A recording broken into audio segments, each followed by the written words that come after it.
Hello, boys and girls. You are now watching if you're on YouTube and listening if you're on iTunes, Stitcher Radio, and SoundCloud, or listening from your Tumblr account. Peter Talks WWE NXT TakeOver Respect. Again, WWE NXT TakeOver Respect. I will say, if I can use one word to describe this network special, this WWE network special, is overachieved. I went in with the impression that I wasn't that excited actually about this takeover because of the lack of star power and a couple of other things. But I watched it after I recorded Peter and Jake Talks Wrestling, and we gave our predictions. And when I sat down and really started to check it out from match to match to match, I was like, wow, I did not expect to enjoy this as much as I am right now, from front to back. Now, again, you look at the other takeovers, and they were building blocks, actually, to the success that NXT is today. From Neville and Sami Zayn and those guys up to the Divas division when Charlotte and Sasha Banks and Becky Lynch was doing their thing. And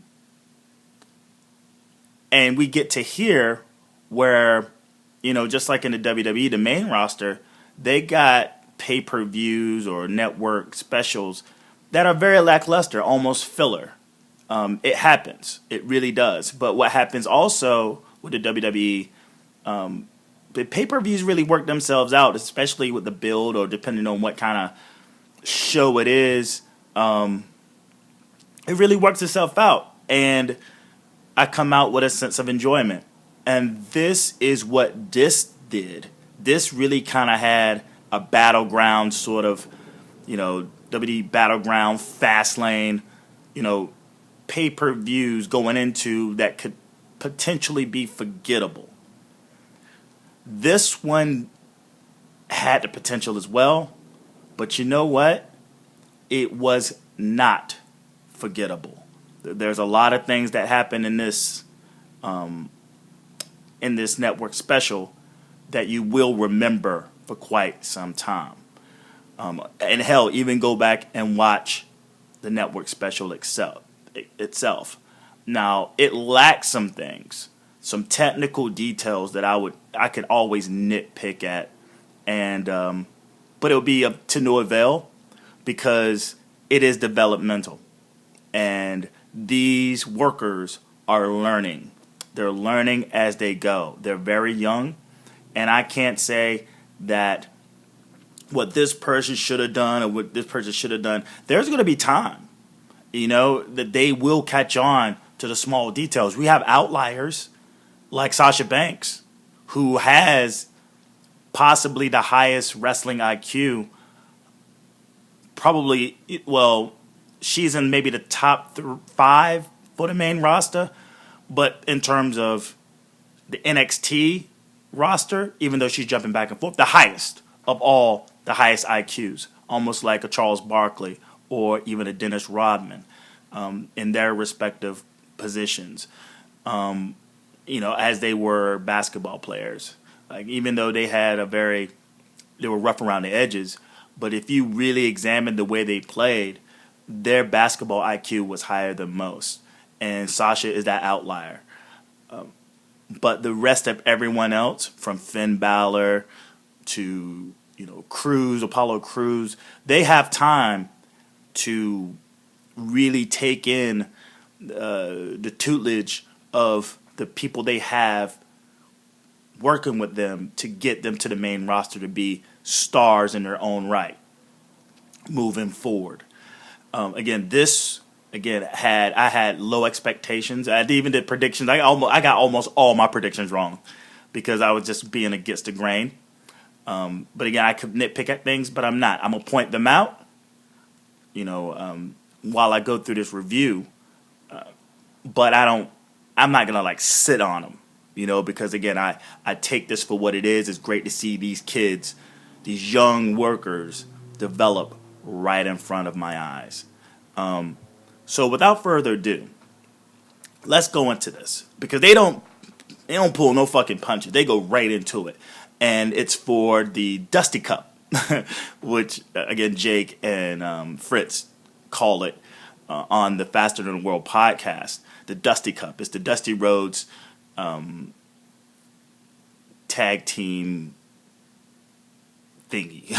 Why am I drawing a blank on the name? I think it's all just the Dusty Rhodes tag team tournament, and they had a big ass trophy for that fucker. They revealed it with the Rhodes family, and that thing stands like 7 foot tall, and it's really glossy, and they got like some clear boots and some shit in there, and it's crazy. That's definitely a trophy you want to have in the corner of your home to show off if you ever want it. You're not carrying that bitch around, but you definitely want to have it.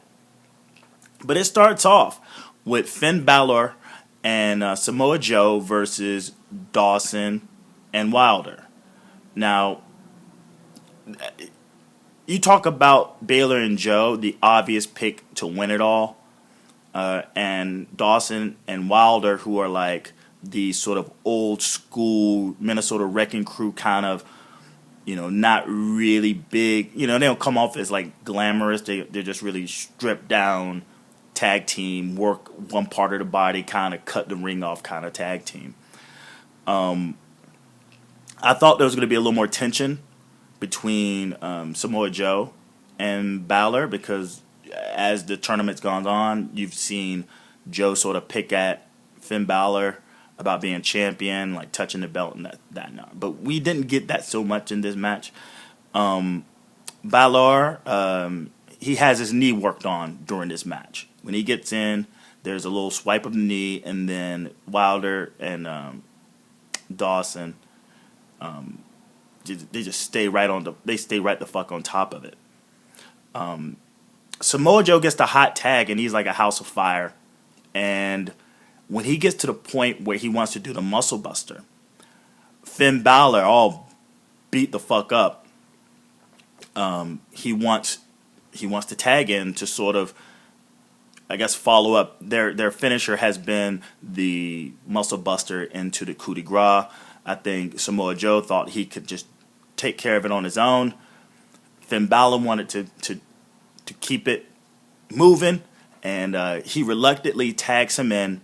He hits the muscle buster, and Finn Balor applies the coup de grace, and but he's selling his knee injury.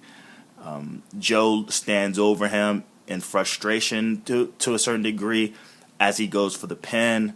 You're making sure because it takes a while because he's like, "What, dude? Like, are you gonna pin this motherfucker or what?" So he pins him 1, 2, 3. He leaves in agony. Very much like the other match in this match, the only thing I will nitpick at is that it lacked a sense of urgency. Because very much, and I make the comparison to, say, when Jay Lethal defended on ROH, defended the television champion against Bobby Fish, he was trying to get rid of it early, get the fuck out of there as early as he possibly can because, hell, I got another match coming up. I didn't get that sense here, and that's just one of the details I'll point out. Very much like the Jordan Gable, Rhino, Corbin. There was a sense of urgency that lacked because somebody was going to win this fucker, and then they were going to have to wrestle another match later on. But we got, I think this first match went maybe 12, 13 minutes. And this Jordan Gable, Rhino Corbin, I think went maybe 10, 11 minutes. And there was no sense of urgency. But that's something that they pick up later. You know, I'm not nitpicking. I'm just pointing it out. This matchup it was a battle of it was a battle of technical presence and swiftness and agility, which you had with Jordan and Gable, and Rhino and Corbin. You had just power and strength. Baron Corbin is growing on me like a vine. You know, these squash matches that he was in when he first came to the to NXT. The company's really high on him. He has the look. He has the flair. They're gonna have to do something about that receding hairline, though. That's the only thing I'll say. Rhino, the vet that's in there, that's been there longer than I think everyone imagined he would be, putting over the young talent and all this stuff. But he went in there and he, you know, just brute strength. And Corbin, from the squash matches to his Samoa Joe match to this match, you see the growth in his style sets. And again, I would only he doesn't need to be like the rest of the NXT roster that's jumping all over the place and doing this, that, and the other. With his look and his build and his style, like ability, if he could keep it to just, you know, power moves and you know, kicks and punches, less like Roman Reigns, actually apply some technical wrestling ability, he's going to be just fine. To the point of, say, a Diesel, you know, Kevin Hall kind of thing. If he sticks to that, he's going to be just fine. But Gable is over, right? He's over than a motherfucker. We get chants of Gable to the Kurt Angle melody.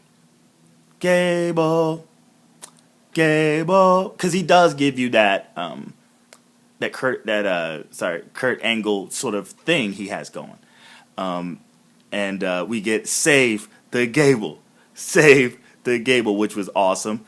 And I also speak on the NXT crowd. They kind of annoy me sometimes, but I give them a pass this time. I think it added a little flair, but nevertheless, sometimes I wish they shut the fuck up.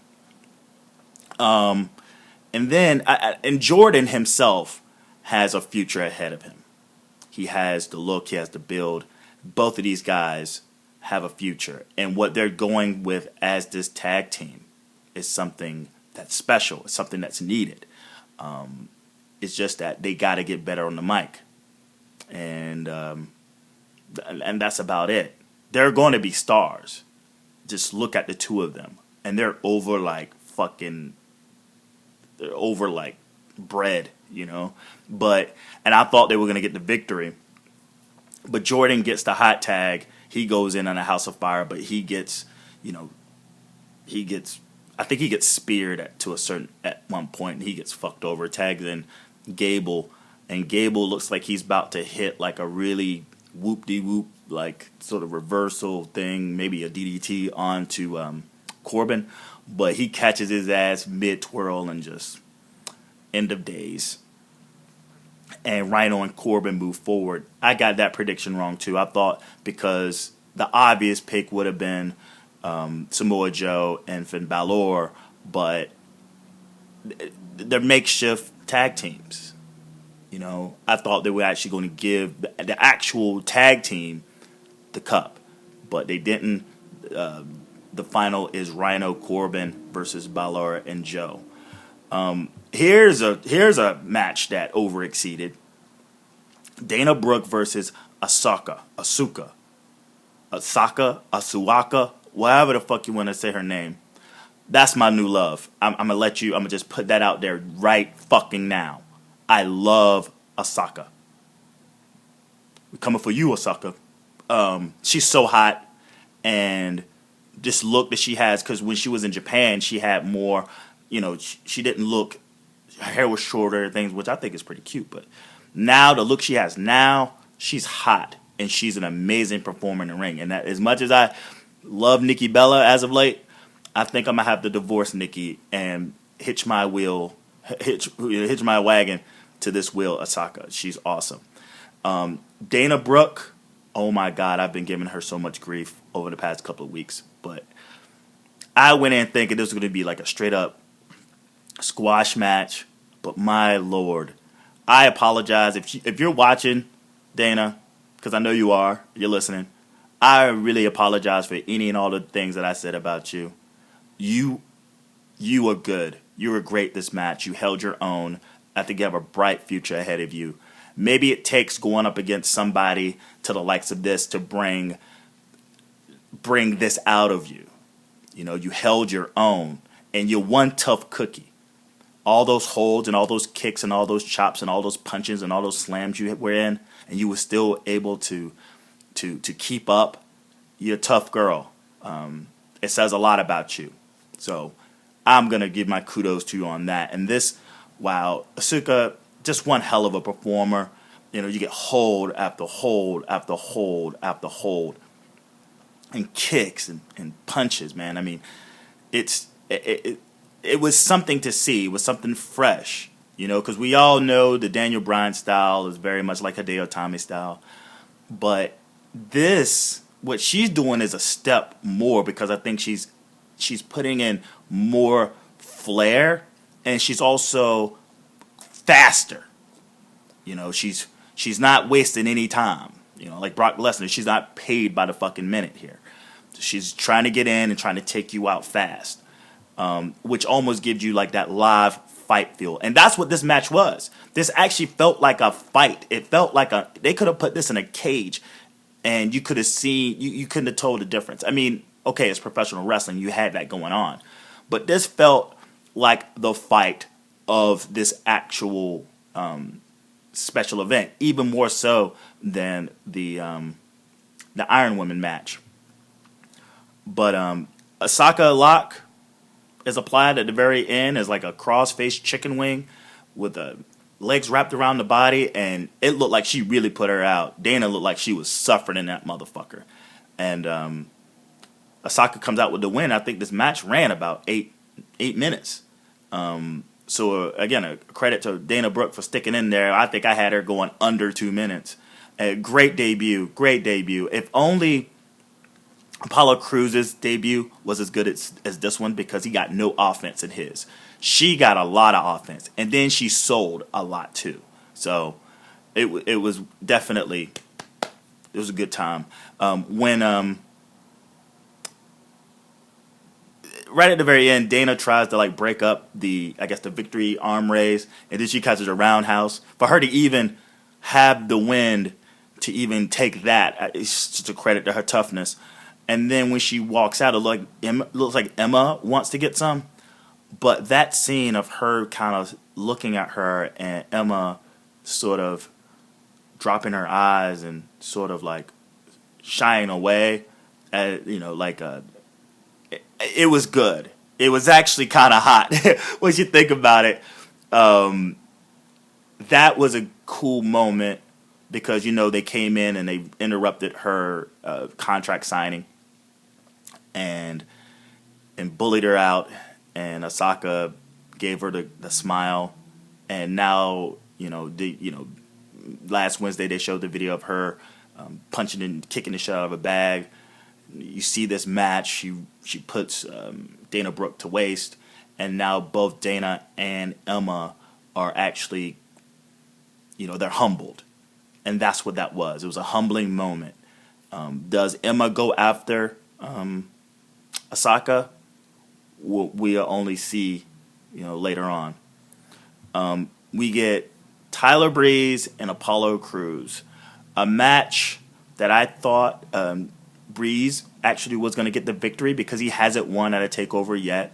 He's kind of like the thumb of all the guys that's been there and gone to the main roster. He hasn't won a championship. He's never won a big match. He gets wins over comedy acts, and he gets wins over jabronis, but he hasn't had a big win yet. So I'm thinking Apollo has nothing to lose in losing to this, because this is developmental, and I thought that this would have legs. If anything, Tyler Breeze would go in like a dirty bastard and do any and everything, low blows, poke to the eyes, just anything possible to get this win. Apollo had nothing to lose if that was going to be that route.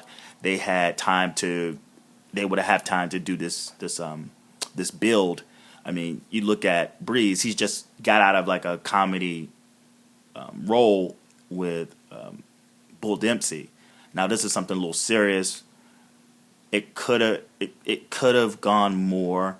We end up getting the clean victory with with Cruz, who actually got more offense in this than I think I've seen him do in a while. He's going up against a vet in Breeze on the NXT roster. He's been going against jabronis, doing 2 or 3 moves, and then he hits his finisher, and then he's been out.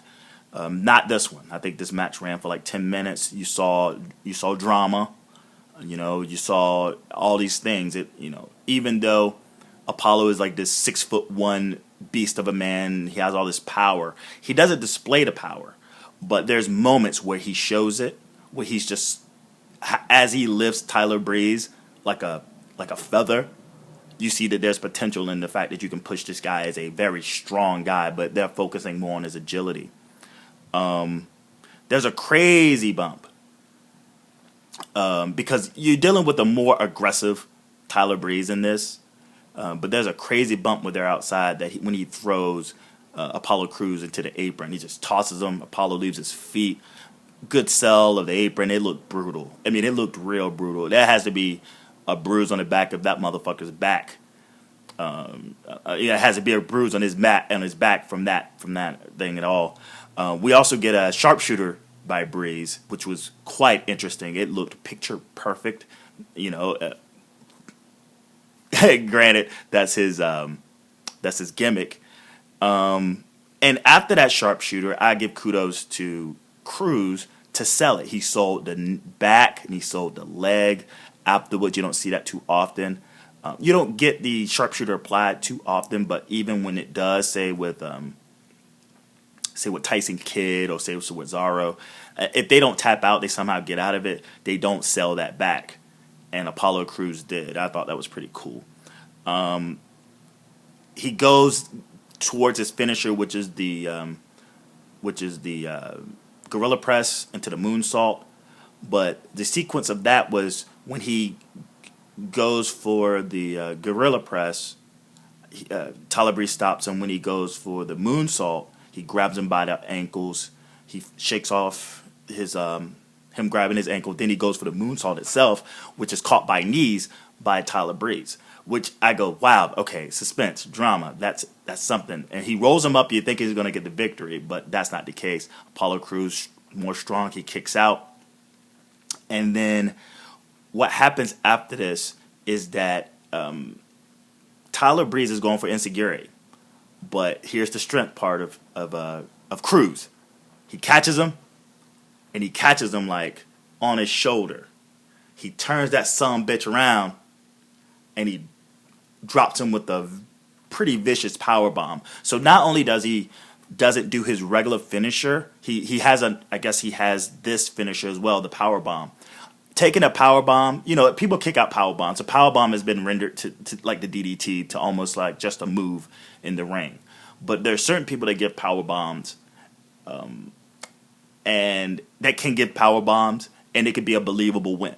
And if you look at this big motherfucker, let's see you get dropped by him with a power bomb. You're gonna stay down too, and that was the victory for Apollo Crews. What you do now with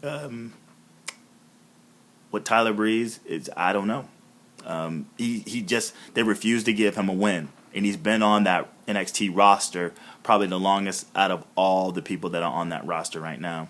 So where does he move forward? Does he get mad and attack Cruz? Did he keep this drama going? I only hope so, because Cruz needs a formidable foe, and he needs to develop as a babyface if he's going to be that way.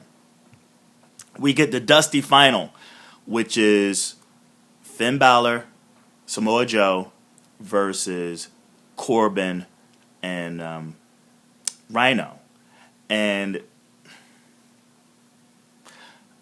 I can say that respective semi final matches were better than this actual, but I digress. I'm not talking shit. I'm just pointing out some things. Being the fact that this is their second match and they're both winded. Both teams are pretty winded. I could have seen some more urgency, to say the least. Yeah, a little more urgency would have been nice. But we get a decent match between the two. Baylor's still selling his injured leg. And that's what Rhino and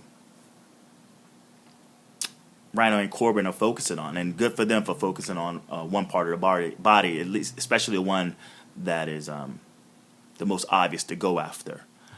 We get a hot tag from Joe that leads to a bunch of chaos at the end, which ends with the Baylor-Joe combination, Muscle Buster, coup de grace.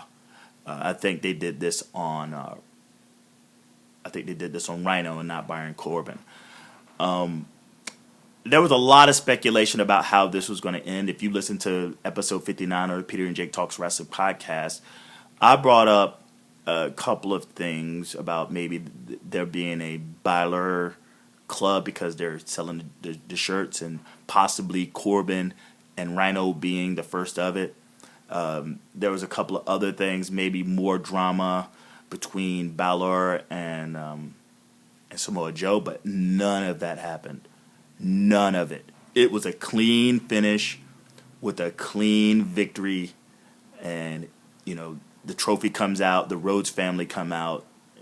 Cody cuts a promo about his father and what this tournament meant, and then that's it. No drama at all. I was not necessarily disappointed, but it's what it is. I'll leave it for what it is. I thought Jordan and Gable was going to win because they weren't the makeshift tag team. I thought they were going to play up to a lot of things in this match. They hinted to some things in the semifinal between Joe and Finn, but we just get a happy ending, and that's it. You got Finn and Joe. There's no nothing addressing that Joe even wants the belt, and no animosity or nothing. I mean, it was pretty alarming. Maybe it didn't need to happen. Maybe it didn't. It would have been nice. It'd been cool, but again, it's what it is, and we move forward from there. But and Cody's out there. It's Cody, not Stardust, and Dustin's out there. It's Dustin, and not Goldust. But nevertheless, that was a cool tournament.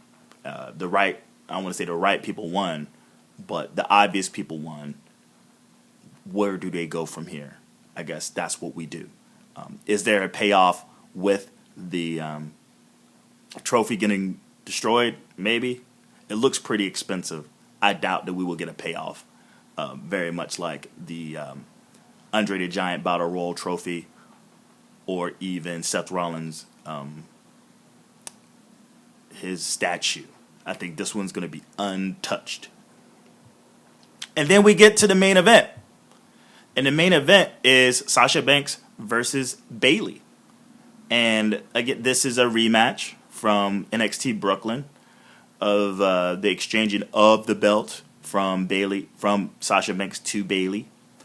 One of my theories of Sasha Banks even coming down was because of the lack of star power that existed in this. The lack of star power that exists in the Divas division on the Divas NXT division. I still hold true to that. I predicted that Bayley would lose, and I was wrong.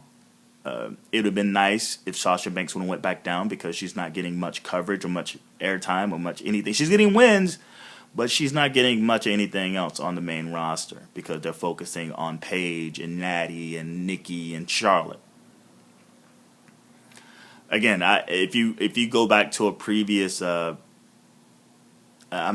it's a Peter Talk SmackDown or something about, or the house show or something. I'm not sure which one I was talking about, but I was like, let her play the role of, say, a Aaron Rodgers or a Tom Brady. Let her sit on the back burner. Let all the madness happen with all the rest of the divas, and let her do matches like this, where she's grooming herself as the boss. And when she does get an opportunity to get the TV time and and a chance to be a contender for the belt, for the Divas belt, she'll be ready because she's had all these other things happen for her, very much like this match. Bayley, on the other hand, again, she's a trooper. She was one of the girls that got left behind out of the Four Horsewomen, who were actually in the front, along with Lita, and I think a person who didn't deserve to be there was in that front row was Stephanie McMahon. Why she's maneuvering herself into that little faction, I don't know, but maybe it's cool, and she wants to be cool, so she's sort of thrown herself in the mix as if this Divas revolution, per se, revolves around her, or she's one of the people in the element of that. But we get this 30-woman Iron Woman match that actually went by really fast. It was 30 minutes that just sort of flew by. I couldn't believe how fast this thing went. You know, I think it could have went an hour once you think about it. But man, did this shit? Am I the only one? Did this shit just like you started at 30? Next thing you know, it was 22 minutes. Next thing you know, it's fucking 15 minutes. And it's like, holy shit! Like this is not enough time for this match. And man, these girls went at it. We get a way more aggressive Bayley moving into this match. And we get a Sasha Banks who is the heel. Pardon me. She is the heel. Like, who's the bad guy in this motherfucking match? Without a shadow of a doubt. Without a shadow of a doubt. It is fucking Sasha Banks. She's a dirty motherfucker during this match. And there's one point where she's down, and I think Bayley kind of breaks down and wants to help her up. And I'm like, no, fuck this old bullshit of a, respect thing. There's a championship to be won. And just another thing, too, even the promotion of this, what I didn't agree in is just a thing I'm pointing out, not nitpicking, is that when it comes to professional wrestling, with the marks and the nerds and all that stuff, because these kids are marks. They're marks for themselves, they're marks for the business. Where it's like, their whole thing is, we're going to go out there and give a good show. We're going to go out there and give a great show. We got this awesome opportunity. We're going to go out there and give a good show. I could give a fuck about how good of a show you're going to give. In this, I know it. I know it's going to come because you girls are good. And the chemistry between you two is amazing. You're not necessarily trying to outdo what you did in Brooklyn, but you're just trying to do the damn thing. You're headlining a WWE main event. You're main eventing a WWE special event. Maybe this is something for Vince to look at as an example. You look at Dana White, what he's doing with UFC, and Ronda Rousey headlining some shit. When he said clearly at one point, a woman would never headline one of my shits. And then this Ronda Rousey chick shows up, and next thing you know, she's the biggest star in his fucking promotion. You look at this is groundbreaking stuff. It's a WWE product, and they're headlining. But this whole notion of, we're going to give this good show, this opportunity, like, cut that shit out. I hate it. Because I want you to talk about how you're going to win. Fuck the show. I want to win. She can talk about, if I'm Sasha Banks, or if I'm talking, I'm Bayley, and the respective other is talking about how they want to give a good show. It's like, fuck her show. We're gonna do a show, but I'm trying to get that belt. I'm trying to either retain my belt, or I'm trying to take that belt away from you. So that just bothered me a bit. You're not hearing any other, fight-based athletics going in, or just, tennis or like basketball, football. Oh yeah, when you go out there and give a good show. Like, no, I'm going out there to whoop your ass and win. And that was the thing that bothered me. But moving forward, yeah, but that's a part where they're doing this respect thing, and and Sasha Banks is being helped up, and then she goes in for a tearful hug, but it was all a ruse. She yanks the fuck out of her hair, and I was like, oh, thank God, you dirty bitch. Like, that's awesome. That's fucking awesome. But moving forward, Sasha gets the first pin with a heelish move where there's a point where there's almost accidental contact with the ref. Ref almost takes a bump in the corner first from Bayley, then Sasha, but she seizes an opportunity. She turns around, she gets up, lucky ref, gets ass cheeks in his face, then she turns and thumbs the eye of Bayley and then rolls her ass up while she's fucking and she gets the first pin. The second pin is by Bayley with the belly to belly. Belly to Bayley, she gets the second pin. A way more aggressive Bayley coming out in the second time. And then there's Sasha Banks, and she breaks out the steel steps. She mouths off at Bayley's parents, which was awesome. She throws Bayley into the LAD board, which is pretty badass. It looked pretty fucking brutal. I talk about the spot earlier with Cruz getting thrown into the apron. Very much like this. Good sell. Sasha Banks wins first with the roll up, then she gets the win with the count out. So we get 2-1. Sasha Banks is in the lead. And after she throws her into the board, and she comes back, she puts Izzy. Now, Izzy is the Bayley girl. She's like the Bayley superfan. And she's always sitting up at the front. And she's actually she's more part of this roster. She's as part of this roster as the actual people on the NXT roster. But she comes back and she fucking takes the headband off of Izzy and throws it and mouths off at her. And Izzy starts to fucking cry. The dad's holding her, and she's going at it. The fucking place is going insane because we don't see that kind of stuff ever. Just pure heel shit. And it was a mixture of heel heat, but an ovation of the idea that she actually went there. Izzy's crying her fucking eyes out. It's the moment of the year. I could talk about the match of the year, this, that, and the other, but the moment of the year and nothing that would ever come close to this is Sasha yanking off that fucking headband, I think that Bayley gave to Izzy, and just tosses it, and Izzy just losing it and just curls up crying. That's drama. That's good shit. That's wrestling gold. And then,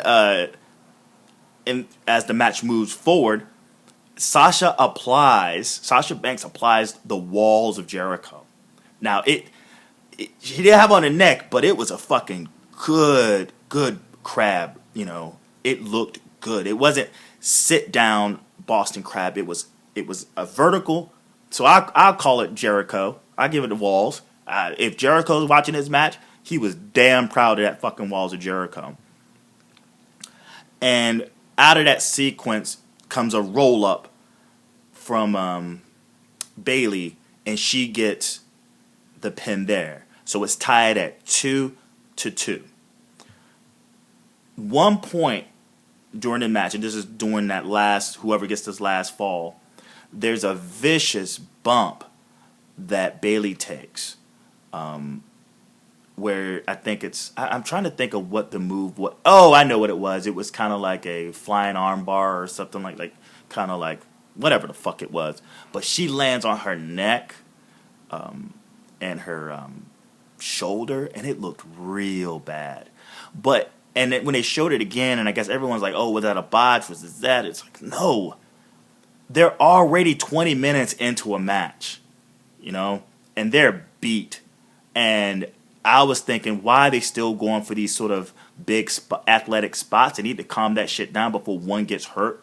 It's not like their work rate increases or their stamina increases as they go on. No, they get tired.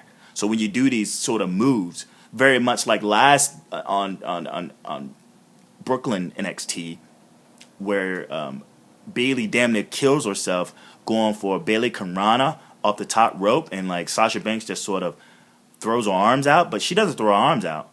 Bailey just doesn't make it because she's fucking exhausted, and it's very much like this. So, note to anyone who's doing the bookings: if you decide with the women to have their matches last as long, reduce the amount of big athletic bumps, okay? Because you're gonna end up, one of them gonna end up hurting themselves really bad, and that neck thing looked really fucking bad. You know, you learn. You know, you live, you learn. Learn from this, all right? And talk to your workers about not having to damn near kill themselves to give a good show. We're there. We're there with you. You know, it's not like you're going to do anything more to impress us that you're already doing, all right? And then what we get? We get a belly to Bailey on the floor that looked pretty sick. And this is an aggressive Bailey, too, because I think at some point she's going after Sasha Banks' hand, and she's beating the living shit out of her hand. She breaks out. She uses the steel steps. The very brutal Bailey. I mean, it's like if she ever turned heel, we got a little glimpse of that, which is amazing. And maybe when she does turn heel at some point, she could do the bear hug, the hug. That would be her finisher. That was pretty funny. And then she does a Bailey to Bailey off the top buckle, which looked pretty brutal. But that doesn't end the match. You get a kick out. That's two Bailey to Baileys, which goes to the fact that Sasha Banks is one tough motherfucker. That, and because she put her leg on the rope. That, you know, when she tossed her ass down, they rolled, and she tried to pin her legs up, but the momentum took her and put her leg on the rope. We get two bank statements, but we don't get a backstabber. Coming out of that roll-up pin, she reverses it into a bank statement.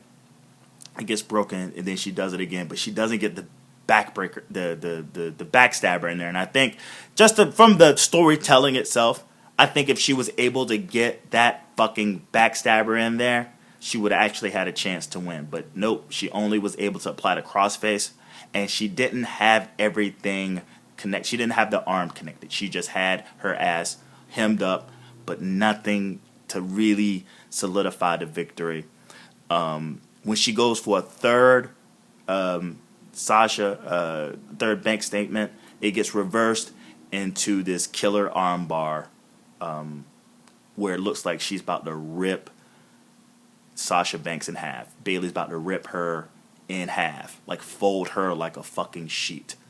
And it's 10, 9, 8, 7. She's like, bitch. And then she fucking starts kicking her head. And Sasha Banks says, I give up, with 3 seconds left on the clock. Bailey wins the 30-minute Iron Maiden match, Iron Woman, whatever you want to call it. She wins it with 3 seconds remaining with a submission, and which is interesting. Again, that's a little bit of a glimpse of a heel Bailey to do that kind of submission, to kick her in the head, the way she just was very vicious in that second one. We've seen this before. I think we saw this vicious Bailey in the Fatal 4-Way. I think this was NXT Fatal 4. I think it was called Fatal 4-Way, whatever. That was the last time we seen her with that kind of intensity. And so Bailey wins 3-2. Then there's this like huge, majestic finish. You look over to the side, the entire NXT roster is out. Just like the Japan traditions of bringing out the flowers. Sasha Banks walks out the ring as Bailey holds her hand up for the victory, with the ref. You got Sasha Banks crying, and I think she's crying because of the moment necessarily that she lost. She's given flowers, she breaks down, she's crying. And then Triple H walks into the ring, gives the flowers to Bailey, and then they hug, and then that's basically how the show ends, with accolades. You look at all the 4 horsewomen, you look at Stephanie McMahon, you're looking at the crowd, and everyone's like, you deserve it. Bailey, whatever. And that's how basically the show ends. There's no real drama after this as well. You think maybe something's going to go down because since Samoa, when Kevin Owens kind of turned on, well, not kind of, but turned on Sami Zayn, anyone who watches NXT makes it a habit to get to the very end so you don't miss out on anything. But that's how it ends. And I also want to give kudos to this match because there was a sense of urgency that didn't exist in the Dusty Cup matches. But that's all I say about that. That's how this ends. Again, this card itself wasn't that great of a card. It was a card, but it wasn't that great. And you get everyone busting their ass. And you can ask for a better event.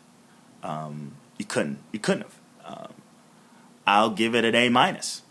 I give it a minus because of the nitpick of the sense of the lack of urgency from the Dusty Cup and the drama, the lack of drama at the end of when Finn and Finn Balor and Samoa Joe won the Dusty Cup. Like that's the only. I wish something would have happened. But other than that, it's a fucking amazing show. Where does, you go down the cart, where does Bailey go from here? Was this the send-off, the definite send-off of Sasha Banks? Did she make a return to NXT at some point? Do we get tension between Balor and Samoa Joe moving forward? Does the Breeze Cruz feud continue? Does it continue? I sure hope so, because it could be something. It could be sort of breakout for the both of them, and they can groom each other. What is to happen to Jordan and Gable? Those guys are over, right? That's all that fucking matters. And Dana Brooke, what's to come of Dana Brooke? Does she continuously go after Asuka? Does Asuka turn her attention to Emma? One can only speculate. We still got Nia Jax showing up, and that we're waiting for that. Do Asuka and Nia go at it immediately? We'll see. There's a lot to look forward to. Again, any and all bad things that I say go into this, I take it all back. But you know what? It's better to go into this looking at the glass half empty than half full. So I can only be impressed with that sort of mentality. And you know what? It delivered. Thank you for checking out Peter Talks NXT TakeOver. Respect. Do yourself a favor. Check out Peter and Jake Talks Wrestling, episode 59. We talk about last week's Raw. We talk about last Monday's Raw. We talk about the MSG show.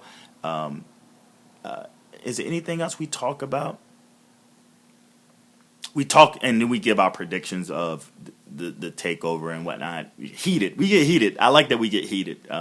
We definitely have fundamental differences as a duo, as a podcast, and that makes it that much more interesting. Also, check out the New Day podcast. That's me and Nathan Newman of Eyes on the Ring. We go by the New Day because my last name is Day. His first name is Newman, so New Day. And we talk about a couple of things. We give our predictions also for NXT TakeOver, and then we talk about other things. We talk about MSG. We talk about a whole bunch of other things. Check out Peter's Raw recap as well, where I review that night what happened on Raw. Next up, I will have Peter Talks SmackDown, and also loading, and you'll get to see it later if you subscribe, is my live reaction to watching the Bayley versus Sasha Iron Women's match. That should be up shortly, if it's not already up by now, because it just finished processing. So this is going to go up afterwards. So if you're checking this out first and don't know that there's a live reaction, go back to that. Peter Talks SmackDown will be this Saturday. And yeah, I think that's it. Hit the subscription button below. If you're on YouTube, you see me pointing down. If you're listening on on iTunes or SoundCloud or Stitcher, do yourself a favor, you even like the like and thumbs up the video as well. But you can leave a comment, thumbs up, and share. Please share, subscribe, definitely subscribe, add us to your playlist, please. You can hit me up on Twitter at PJTW Central. That's PJTW Central. That Peter J Talks Wrestling Central. PJTW Central. And if you're on Tumblr, just start following me on Tumblr. That's pretty awesome. I'm finding out more and more that Tumblr has a very healthy IWC. Very healthy, supportive IWC. They're checking out the stuff. They're checking out the goods.